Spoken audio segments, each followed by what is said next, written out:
فجر میں مؤذن آواز دیتا ہے الصلاۃ خیر من النوم، نماز نیند سے بہتر ہے۔ مؤذن آواز دیتا ہے آؤ نماز کی طرف، آؤ کامیابی کی طرف۔ مگر ہماری اتنی بھی توفیق نہیں ہوتی کہ 2 قدم بڑھا کر اللہ کی بارگاہ میں حاضر ہو جائیں اور اس کے حضور میں سجدہ کریں، نمازیں پڑھیں۔ تو ذرا سوچئے ہماری ان حرکتوں کی وجہ سے ہم رحمان کے دوست ہوئے یا شیطان کے دوست ہوئے؟ اگر کوئی دنیاوی مفاد ہو، کوئی دنیاوی فائدہ ہو، کہیں سفر ہو، کہیں جانا ہو، تو ہم جلدی جاگ جاتے ہیں، مگر اللہ کی آواز پر، اس کے منادی کی آواز پر لبیک نہیں کہتے اور مسجد نہیں جاتے۔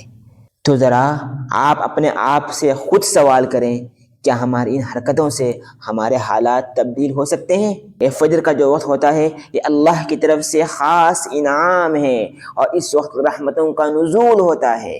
فجر کی نماز ہماری پوری دن کی کامیابی کی ضمانت ہے۔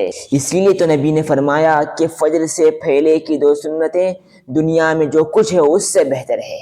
سوچو فجر کی فرض نماز باجماعت پڑھنے سے ہم کو کتنا ثواب ملے گا۔ یہاں تک کہ نبی نے فرمایا ہے جو فجر کی 2 رکعت جماعت کے ساتھ پڑھتا ہے وہ اللہ کے حفظ و امان میں ہوتا ہے۔